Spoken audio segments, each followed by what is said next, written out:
Vamos a cambiar de tema. Yo les dije que a partir de ahora nos vamos a meter en la mesa económica.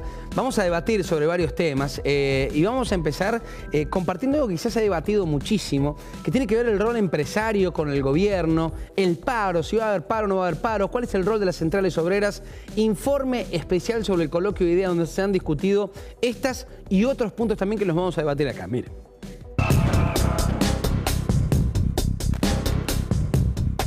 Después del encuentro de ayer y de los anuncios, cientos de miles de docentes en todo el país van a cobrar bono de fin de año. Bueno, obviamente es una definición provincial y se está en algunas provincias trabajando, así que creo que es importante la medida de ayer y creo que bueno, hay que ahora trabajar con los gobiernos provinciales para ver qué solución. ¿Cuánto puede llegar a poner el Estado Nacional para que los maestros cobren una recomposición de fin de año? La verdad que no lo hemos hablado. Se discute bono de fin de año ahora en el sector privado, porque ya el gobierno dijo que lo va a dar para jubilados y para beneficiarios de planes sociales. ¿Ustedes están en condiciones de pagarlo? Y es un temazo, ¿no? Es decir, cada sector en particular tiene situaciones distintas, ¿no? En el caso particular del sector salud, nosotros cerramos una paritaria del 35% con un bono anticipado el mes de junio de 2.000 pesos. Y al sector le costó un esfuerzo enorme. Tenemos que tener en cuenta que es un sector de mano de obra súper intensiva. La semana que viene se empezaría a reunir una mesa de diálogo social donde pueden llegar a pactar montos de plus de fin de año para compensar las paritarias que no cerraron. ¿Ustedes están dispuestos? En realidad ya los bancarios tienen previsto un bono de fin de año, adicionalmente al bono que tengan los bancos que lo dan hacia fin de año, principio del año siguiente, que es el Día del Bancario, que este año además viene reforzado, con lo cual el mínimo, si mal no me acuerdo, es alrededor de 17.000 pesos que va a percibir cada trabajador bancario. La UIA ya fue invitada a participar la semana que viene del diálogo de donde va a salir o no un bono de fin de año para los trabajadores del sector privado. Sí. ¿Va a salir o no?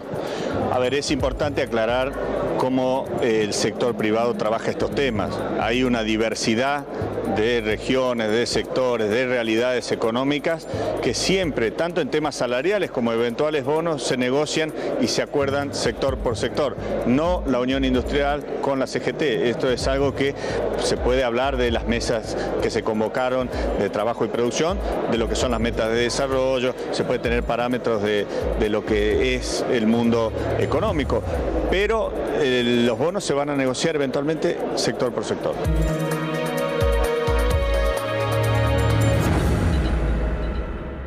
Este es uno de los temas que vamos a empezar a debatir. De verdad, vamos a tocar muchos puntos de la economía. Voy a sumar a la mesa a Pablo Anino. Pablo, buenas tardes, bienvenido. ¿Qué tal, Nico? Buenas tardes. Para no agarrarte en frío, voy con Germán a ver si le respondes algo a Miguel. A ver. No, a ver, ahí yo no comparto por varias cuestiones. O sea, la política actual del Banco Central, justamente como decía, llevó a que hoy tengamos en LEBACS, que son los títulos del Banco Central a través de los cuales absorbe dinero para retirar dinero de la economía, ya alcanza el 94% de la base monetaria, es decir, el mismo dinero que está circulando y que está en los bancos, a su vez esa misma cantidad de dinero la tiene, está depositada en el Banco Central en títulos y pases.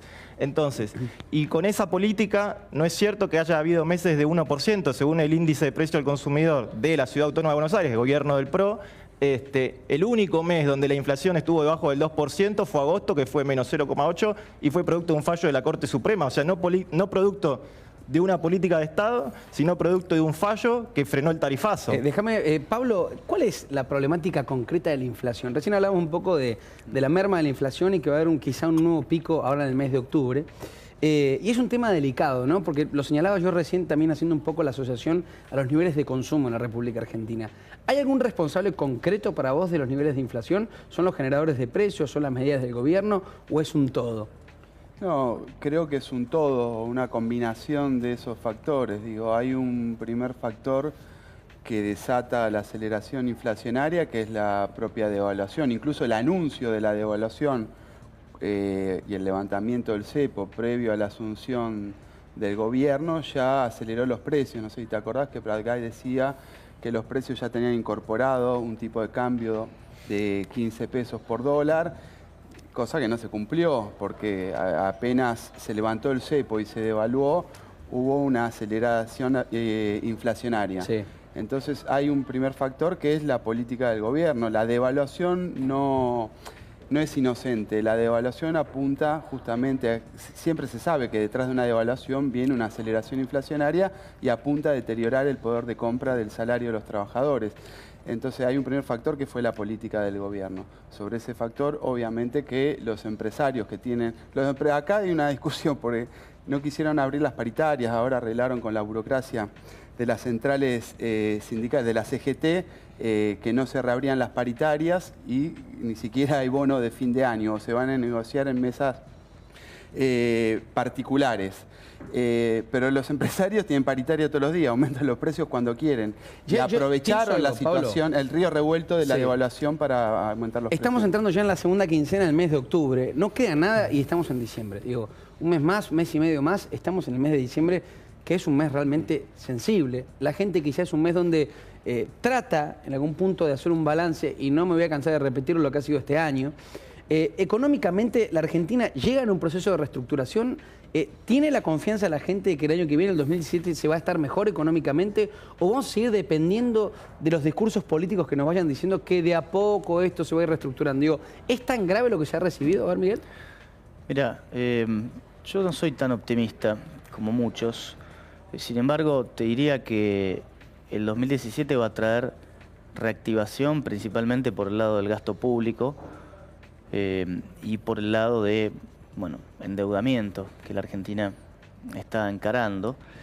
Me parece que la inversión está postergada por una razón bastante sencilla. Para que vengan inversiones de afuera no alcanza con armar eventos como el Davosito o demás, sino que tiene que haber perspectivas de negocios que sean rentables. O sea, la inversión no viene por caridad, tiene que encontrar algo que le sea atractivo. Y no es solamente inversión externa, inversión de argentinos. Se ha hablado mucho de eso, Miguel, digo, de la inversión. Sí, ¿Vos claro. confías en que pueda llegar una inversión ahora a corto plazo, o todavía falta a la Argentina que demuestre condiciones para que el empresario del extranjero venga a invertir? Se han mejorado algunas condiciones, por lo pronto las estadísticas oficiales son mucho más creíbles, pero ese es el marco necesario. Lo elemental creo que no está, y lo elemental es que haya proyectos que sean rentables. Entre otras cosas, vos vas a tener que el costo laboral de la Argentina es muy alto, y no estoy hablando necesariamente de flexibilización laboral o pensar que hay que atacar al trabajador, para nada, pero lo que simplemente digo es que se dificulta la creación del empleo cuando para que un empleado le lleguen 10.000 pesos a la mano, el empleador tiene que pagar 16.300. Entonces, esa es una discusión que creo que se tiene que venir en la Argentina, porque si no, no vamos a poder crear empleo. Bueno, a ver, el tema de las inversiones, hablan todo el tiempo de las inversiones porque justamente nos decían que en la etapa anterior consumíamos más de lo que podíamos consumir, entonces cómo se enfocaba ese proyecto en el consumo, que ahora el enfoque va a estar en la inversión y que vamos a crecer a partir de la inversión. Lo cierto es que en estos primeros 8 meses las inversiones de las que hablaban no llegaron. Hasta agosto el Banco Central tiene reportados con inversión extranjera directa 1.800 millones, cuando nos estaban hablando de que iban a venir inversiones por 100.000 millones. Está bien, estaban hablando de varios años vista, pero lo cierto es, ¿quién va a venir a invertir en un país donde no hay mercado interno porque el consumo está deprimido? ¿Vos cómo vas a invertir si después no te asegurás la tasa de retorno porque no tenés quien te compre? Si el trabajador no te puede comprar los productos que vas a vender, no se entiende quién lógicamente va a venir a invertir. A ver, Pablo. No, partiendo de lo que preguntaste al principio, ¿hay reestructuración? No hay ninguna reestructuración este año, ni en curso, ni hacia adelante, y tampoco, creo yo, la hubo durante el periodo kirchnerista. O sea, desde el punto de vista estructural, la economía argentina sigue siendo una economía fuertemente primarizada, donde la industria tiene un peso relativo, pero es una industria atrasada en términos de productividad. Y ¿en cuanto a escala o en cuanto a qué? En cuanto a escala y en cuanto a productividad. No es que no aumente la productividad. Si uno agarra del 2003 al 2014, 2015, la productividad del trabajo aumentó como 70%. Pero esa productividad no aumentó por un fuerte proceso de inversión, sino por un proceso de cambios en los convenios colectivos de trabajo, etcétera, es decir, por mayores ritmos de explotación de los trabajadores. Es decir, se vuelca sobre las espaldas lo que la clase capitalista o los empresarios no quieren hacer, que es invertir. Ahora le han dado todas las condiciones. El gobierno se gastó en gestos. Pero es increíble, Pablo, es increíble, y yo también lo planteo, lo abro para todos, ¿no? Mucho se le ha dicho a Mauricio Macri, él viene desde el rubro del empresariado fuerte en la Argentina. Él es un empresario, de familia de empresarios también. ¿Cómo puede ser que a un gobierno que está configurado también por CEOs de varias empresas, todo el sector empresario en algún punto le dé la espalda? ¿Cómo se entiende eso? Bueno, yo creo que la respuesta te la di yo y yo coincido con Germán. La inversión no vino. Este año se pensó que simplemente por una cuestión de expectativas la inversión iba a venir. Pero la inversión no vino y no va a venir hasta tanto las condiciones elementales de rentabilidad estén.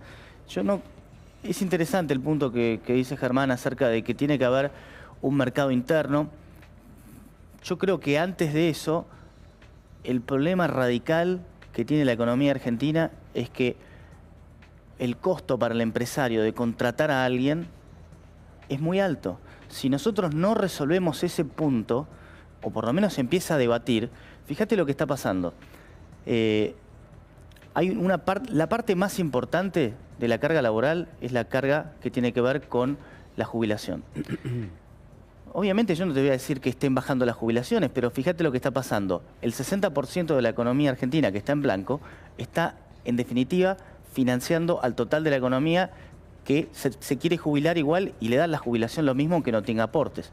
Entonces, si vos pudieras bajar un poco el aporte jubilatorio y eso implicara que vos conseguís meter nuevos empleados en blanco, estarías bajando el costo laboral, estarías no necesariamente desfinanciando, sino incluso podrías darle más financiamiento al sector previsional, pero tenés que hacer que el costo laboral baje. Y te hablo del caso de las jubilaciones porque es el ítem que más pesa. ¿Qué es que el costo laboral baje? Digo, ¿es pagar menos impuestos o es bajar los salarios de ese? Mirá, si yo te digo, te decía que para que un empleado le lleguen 10.000 pesos, o el empleador paga 16.300. Sí. Ahí están.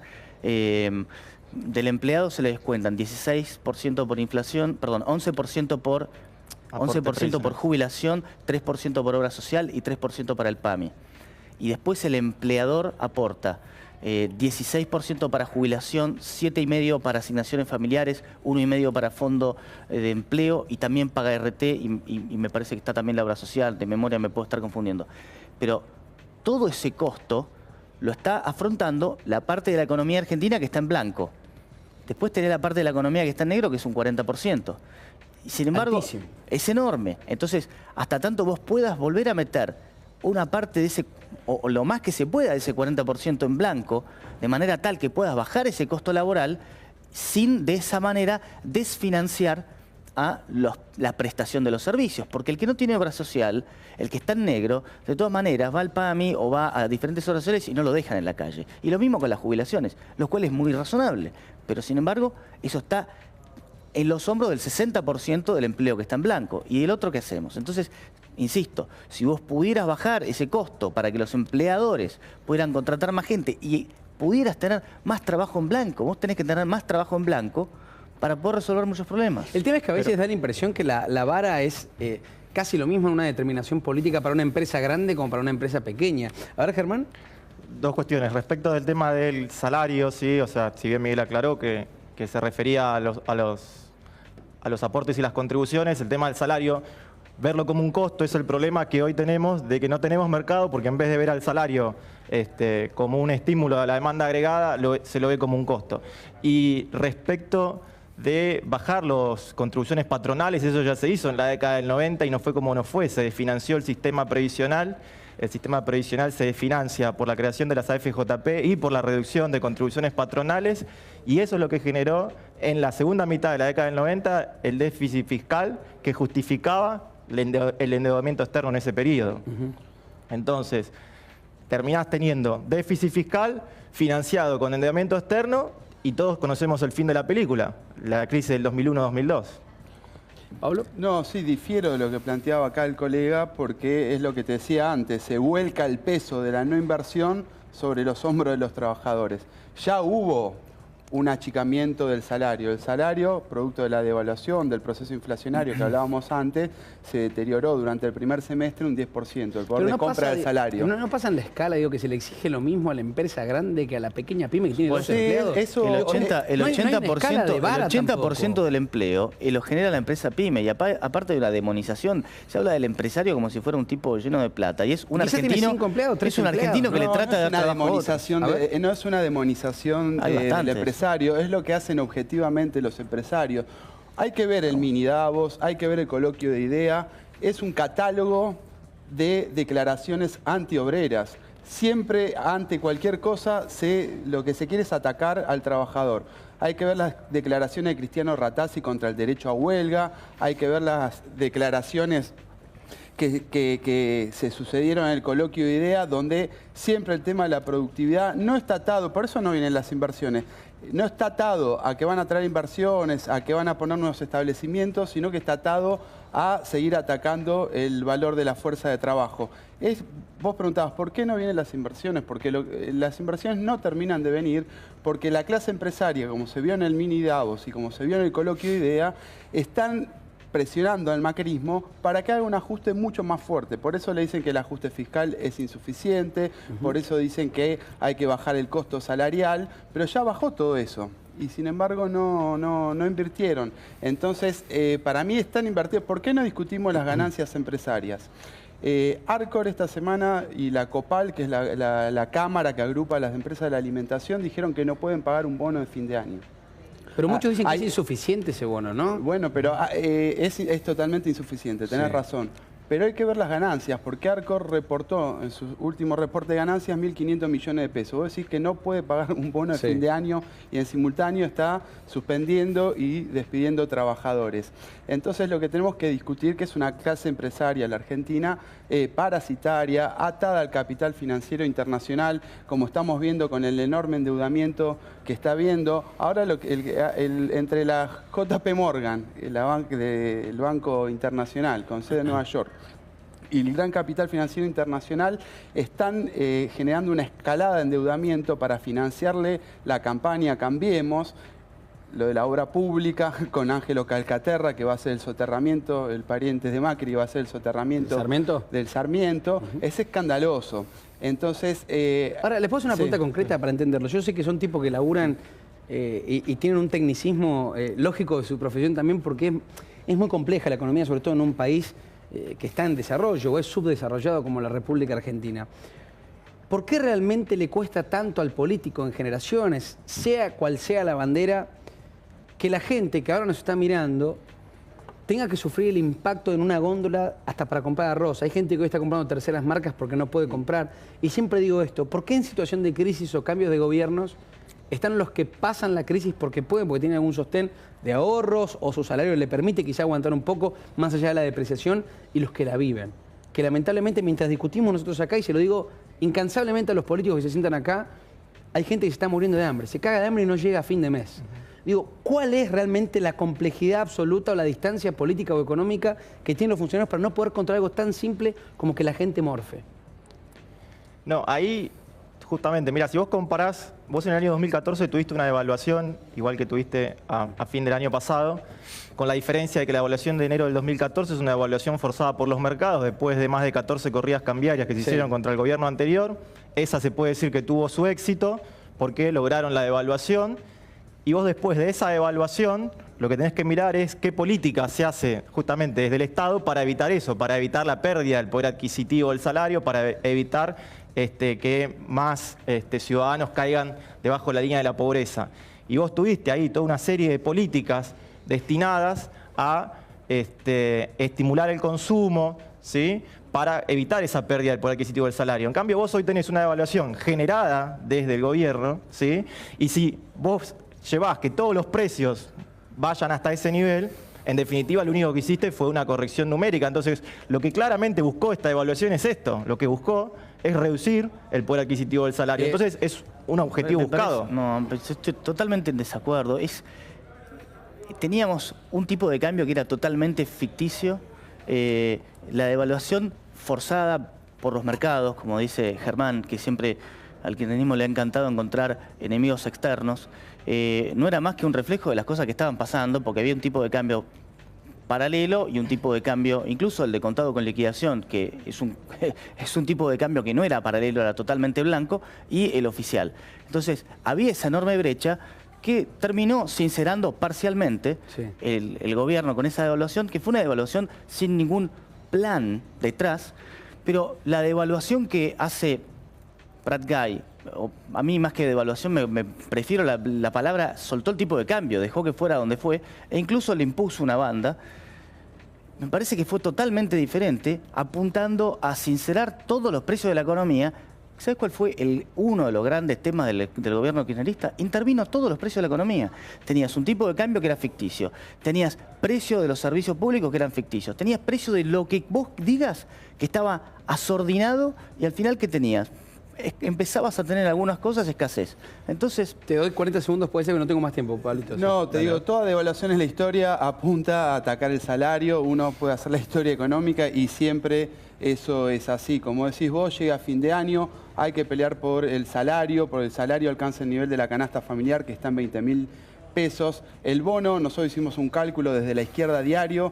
En el sector privado registrado debería ser de por lo menos 11.000 pesos para recuperar lo que perdió el salario durante el año frente a la inflación, pero eso es para recuperar lo que perdió el salario durante el año frente a la inflación, y en enero el salario sigue sin alcanzar la canasta familiar. Entonces lo que tenemos que discutir es que el salario de todos los trabajadores alcance el valor de la canasta familiar, que hoy el propio gobierno de la ciudad lo estima en 20.000 pesos, que se reabran las paritarias para que los salarios recuperen lo que perdieron con la inflación, y el bono tiene la función de que lo que se comió mes a mes sea recuperado parcialmente. Entonces eso tenemos que discutir hacia fin de año. Para los jubilados nosotros calculamos de mínima tendría que ser 4.000 pesos el bono, están dando una miseria de 1.000 pesos, entonces hay un discurso que es de la pobreza cero, pero hay un ataque claro hacia los trabajadores.